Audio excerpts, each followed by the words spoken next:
करता है उसकी सफलता में। तो कुछ बातें ऐसी है जिसे भले ही छोटा लगता हो, नज़रिया बहुत छोटा-सा शब्द है, लेकिन एक नज़रिए के कारण किसी का पूरा जीवन खुशहाल बन जाता है और किसी का पूरा जीवन नर्क बन जाता है। तो आइए चर्चा करें कि क्या इम्पोर्टेंस है नज़रिए का हमारे जीवन में और हम कैसे कैसे इंसान अपने नज़रिए को बदलता है और इसके थ्रू हम क्या कर सकते हैं। तो जैसा कि हम सब जानते हैं कि एक नज़रिया ही है जो हमें जल्दी कामयाबी दिलाता है, दिलाने में बहुत बड़ा सपोर्ट करता है। इसके लिए एक छोटी-सी कहानी है कि एक मेले में एक बैलून बेचने वाला इंसान का जब बिक्री बंद हो जाता था, तो एक बैलून वो छोड़ देता था आसमान में और फिर देखता था कि कुछ समय बाद बहुत सारे बच्चे आ जाते थे उस बैलून खरीदने के लिए और ये प्रक्रिया हमेशा 1 घंटे, 2 घंटे पश्चात करता था वो। यानी जब-जब उसकी बिक्री कम हो जाती थी, वो एक बैलून का रस्सी छोड़ देता था आसमान में और कुछ समय के पश्चात बहुत सारे लोग उसके पास आ जाते थे उस बैलून को लेने के लिए उसके पास। लास्ट में देखा कि एक नन्हा-सा बच्चा आता है और उसके पीछे का कपड़ा खींचता है और बोलता है कि, "क्या ये ब्लैक वाली बैलून भी आसमान में उड़ेगा?" तो ये इंसान भावुक हो जाता है, कहता है कि, "बेटे, ये बैलून है ना, वो कलर की वजह से ऊपर नहीं उड़ता, ये बैलून इसके अंदर जो हीलियम गैस भरी है, इसकी वजह से उड़ता है।" कहने का तात्पर्य साथियों कि किसी इंसान का आगे जाना, सफल होना, असफल होना कहीं न कहीं उसके आंतरिक गुणों के कारण होता है और उसके आंतरिक गुण ही उसे सफलता दिला पाते हैं। उसकी जो स्टेटस बन पाती है, वो आंतरिक गुण के कारण बन पाती है। कहीं न कहीं इंसान की बैड हैबिट उसे पीछे ले जाती है, कहीं न कहीं उसकी गुड हैबिट उसके आगे की ओर फॉरवर्ड करती है। तो आइए हम जानते हैं इससे भी एक छोटा-सा कहानी हम पढ़े थे इस एटीट्यूड को लेके कि अ एक व्यक्ति रहता है अफ्रीका का एक किसान रहता है, बहुत खुशमिजाज किसान था, बहुत मेहनती था और अपने खेतों में वो अन्न उपजा के काफ़ी खुश था, पूरे परिवार उसके खुश थे और अच्छी ज़िंदगी जी रहा था। एक बहुत टैलेंटेड इंसान आता है उसके पास कहता है, "यार, ये जो तुम खेती कर रहे हो जानते हो, अगर तुम्हें हीरा का छोटा-सा टुकड़ा मिल जाएगा ना, तो इसके जैसा कई खेत तुम खरीद सकते हो। अगर हीरा का एक छोटा-सा टुकड़ा मिल जाए तो हि हिदी इसके जैसे कई खेत खरीद सकते हो और हीरे की थोड़ी-सी ज़्यादा मात्रा तुम्हें मिल जाए अगर, तो दुनिया का हर एक सपना जो तुम चाहते हो पूरा कर सकते हो। उसके अंदर एक लोभ की भावना जग गई और वो इंसान अपनी तैयारी करने लगा कि अब मैं हीरे को ढूँढूँगा। वो इंसान करता क्या है कि अपनी फैमिली को कहीं एक सेटल करता है, अपने खेत बेच देता है, जितने खेत बेचता है और वो हीरे की तलाश में खोजना शुरू कर देता है। पूरा अफ्रीका घूमता है, उसे हीरे नहीं मिलती है। वो इंसान क्या करता है, यूरोप भी ढूँढता है, स्पेन में भी जाता है लेकिन अंतिम में थक-हार के वो बहुत नेगेटिव हो जाता है और अंत में बार्सिलोना नाम की एक नदी है जहाँ पे वो सुसाइड कर लेता है। उसका मालिक जो खेत का नया मालिक जिसको खेत बेचा था, क्या देखता है कि उस खेत में जो नाला था, उस नाले में एक चमकता हुआ जिस तरह से इंद्रधनुष चमकता है, वैसे ही कुछ कोई पत्थर चमक रहा था। वो पत्थर को उठाता है, घर ले जाता है और वही अक्लमंद आदमी जो उसको सजेस्ट किया था, उसके बाद आता है, कहता है कि लगता है हफीज़ आ गया। हफीज़ उस किसान का नाम है। लगता है हफीज़ वापस आ गया क्या? बोले क्यों नहीं आया? बोले वो देखा ना मैं जो तुम्हारे पास जो पत्थर है ना, वो हीरा है। बोलता है ये हीरा नहीं हो सकता, ये पत्थर हो सकता है। क्यों? बोले इसके जैसा कई पत्थर इसके सेम पत्थर हमारे नालों में हैं। वो आदमी जाता है और पत्थर उठाता है और जब पत्थर का चेक करवाता है तो सारे के सारे पत्थर हीरा होते हैं। तो साथियों कहीं न कहीं हम देख पाते हैं कि जिसकी तलाश हम दूसरे जगह करते हैं, जिसकी खोज हम पूरी दुनिया में करते हैं, वही अपॉर्च्युनिटी कहीं न कहीं हमारे पाँव तले होती है, जिसे हम आभास नहीं कर पाते।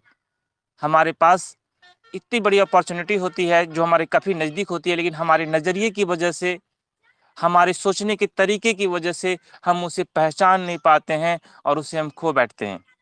तो ये होता है इम्पोर्टेंस ऑफ एटीट्यूड। बाइबिल में भी बताया गया था कि एक डेविड और एक गोलियत होते हैं। गोलियत एक राक्षस था और वो आतंक फैला के रखा था पूरे गाँव में और आतंक के कारण सारे लोग परेशान थे। तो एक व्यक्ति आता है डेविड नाम का, वो कहता डेविड कहता है कि यार इस राक्षस को तुम लोग मारते क्यों नहीं? इतनी संख्या में पूरी गाँव है, पूरी समाज है। बोलता है देखते हो ना इसके विशालकाय शरीर कितनी बड़ी है। किसकी हिम्मत होगी कि इसके सामने चला जाए? तो यही तो सबसे बड़ी बात है कि हम इसको इसकी बड़ी जो है बहुत बड़ा शरीर जो है, हम मेरा निशाना कभी चूकेगा चूकेगा नहीं। अगर हम जहां से चाहे इस व्यक्ति को मार सकते हैं, यानी छुप के भी वार करेंगे तो भी गलती सलती ही सही, लेकिन इसके शरीर में जाके लगेगा ही लगेगा, क्योंकि ये बहुत बड़ा साइज का है।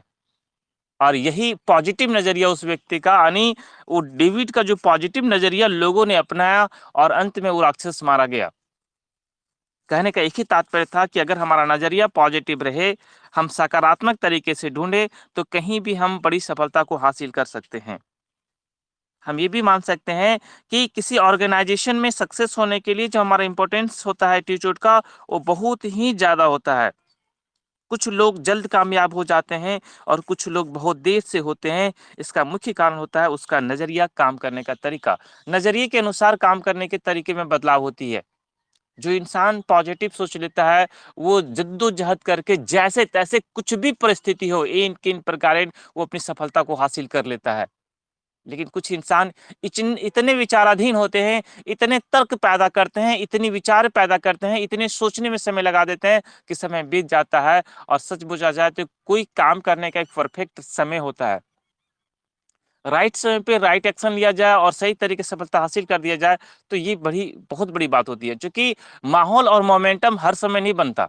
एक एक समय होता है जहाँ पे बनता है, जहाँ पे हमें अपना काम बखूबी बहुत बेहतरीन तरीके से कर लेना चाहिए।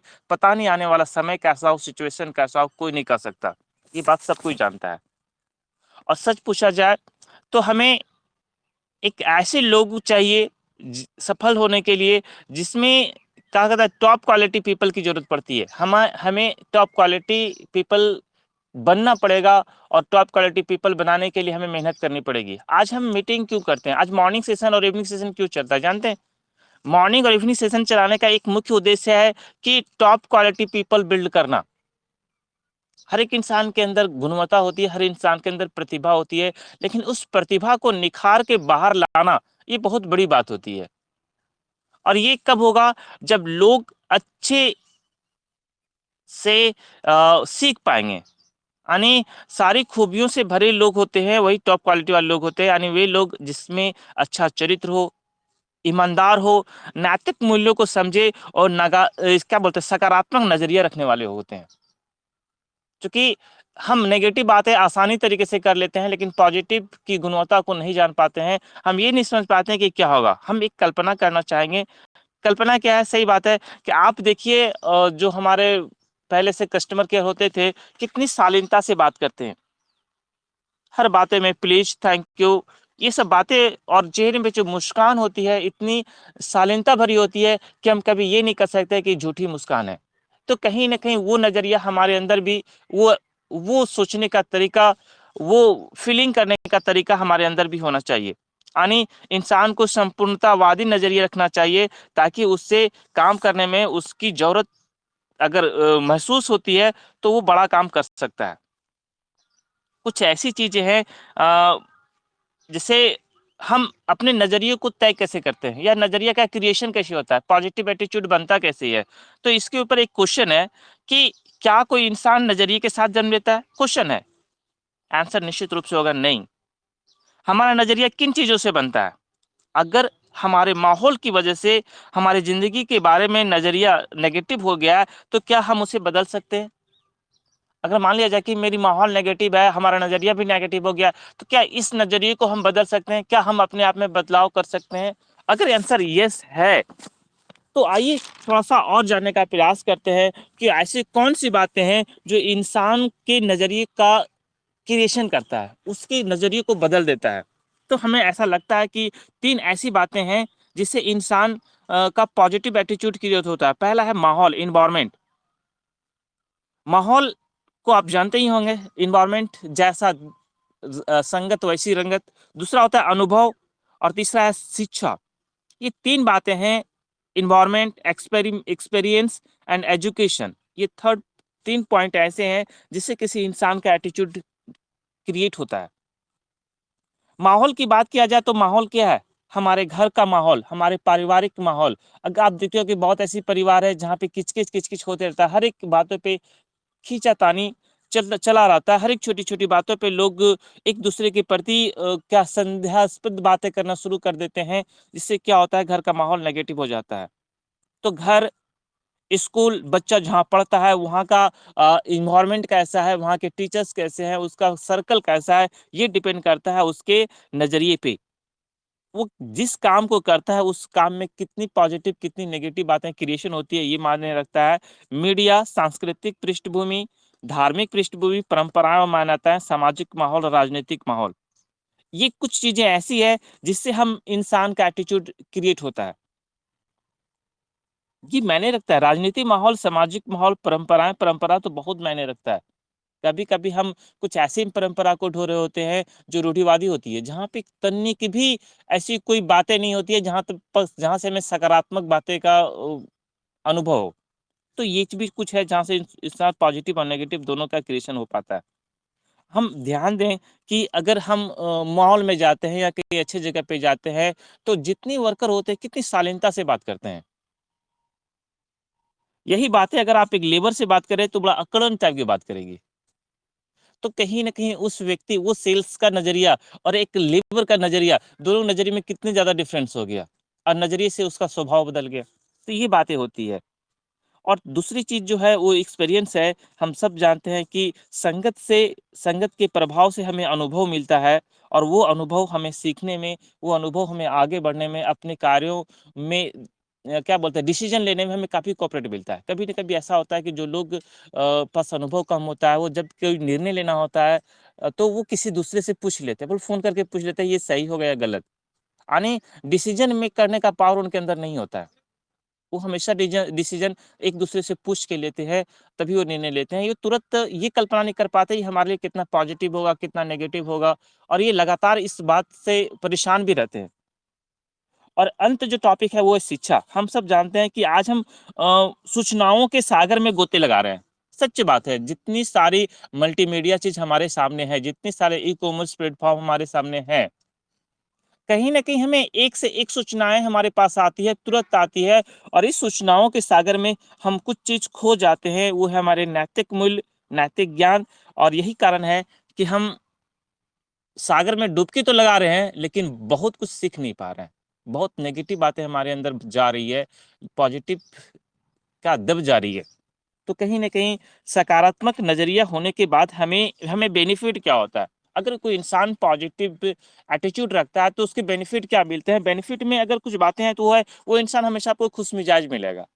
ये बात सत्य है कि जो पॉजिटिव इंसान होते हैं ना, जो जिसकी नज़रिए पॉजिटिव होती है, तो वो हमेशा खुशनुमा होते हैं, हमेशा चेहरे पे मुस्कान होती है। कोई भी कार्य करते हैं तो पूरे जोश के साथ करते हैं, पूरे उमंग के साथ करते हैं, पूरे उत्साह के साथ करते हैं। उसकी ज़िंदगी आनंदमय हो जाती है। वो हमेशा अपने हर एक पल का आनंद लेना शुरू कर देते हैं और अगल-बगल के लोगों के लिए प्रेरणा स्रोत बन जाते हैं। आप देखिए, आप हमेशा खुश रहिए। जो चीज़ है उसी में आप अगर सैटिस्फैक्शन आप में है, तो लोग बोलेंगे यार इतनी कम फैसिलिटीज़ में, इतनी कम आय में वो इतना खुश कैसे रह पाता है? तो कह सकते हैं कि हमारा नज़रिया हमारी ज़िंदगी को तय करता है और ये प्रेरणा स्रोत बन सकता है।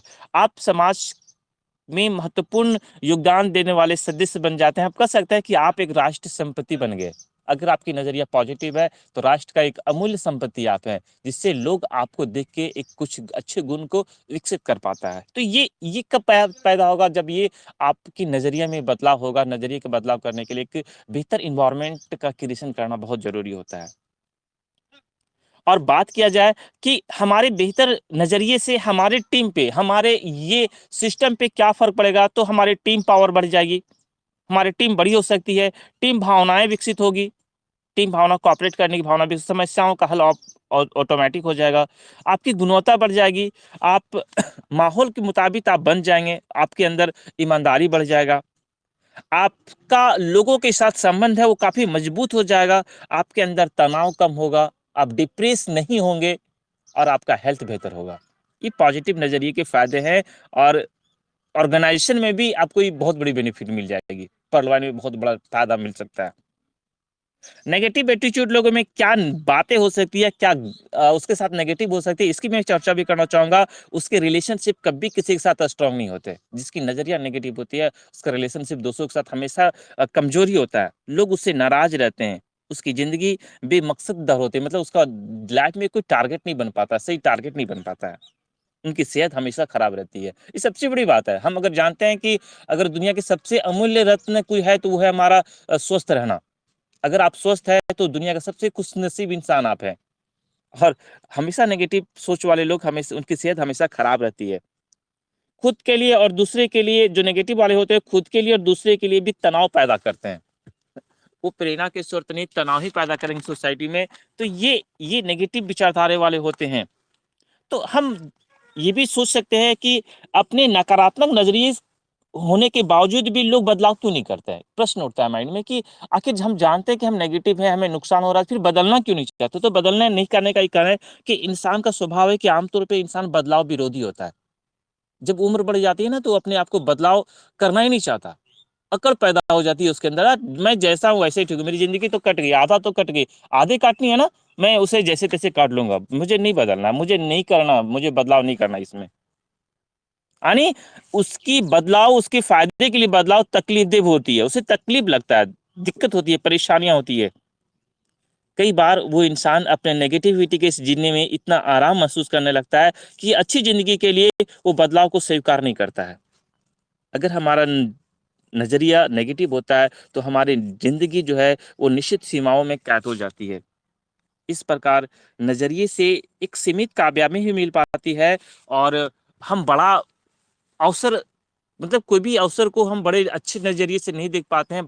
परिणाम स्वरूप बड़ा सफलता नहीं मिल पाती है, छोटी सफलता मिल पाती है। लोग आपके साथ जुड़ नहीं पाते हैं, बड़ा टीम आप क्रिएट नहीं कर पाएंगे। और बड़ा टीम जब क्रिएट नहीं कर पाएंगे तो नुकसान ये होगा कि बड़ा पैसा अर्न नहीं कर पाएंगे, सपने पूरा नहीं हो पाएगा। क्योंकि जिंदगी दोबारा कभी नहीं मिलती किसी को, जिंदगी एक बार मिली है। जितना फायदा लेना है आप ले लीजिए। और ये भी हम निश्चित रूप से नहीं कर सकते कि हमारी जिंदगी कितने वर्षों की है, ये तो फिक्स नहीं है। आजकल जिस तरीके से मोमेंटम क्रिएट होता है कभी कभी, कि इंसान को डर लगता है कि पता नहीं मेरी जिंदगी कितनी लंबी है, कुछ पता नहीं। तो अगर इस टाइप के डर अगर आपके अंदर है, तो आप अपने अंदर सकारात्मक विचारों को तय करें, अपने नजरिए को बदलें और अपने बिजनेस को बेहतरीन तरीके से डेवलप करें। देखेंगे आपके सारे सपने पूरे हो जाएंगे और हम सब मिलके एक बड़ी सफलता हासिल करेंगे। तो इन्हीं चंद बातों के साथ हम अपनी वाणी को विराम देते हैं। Thank you sir, thank you very much.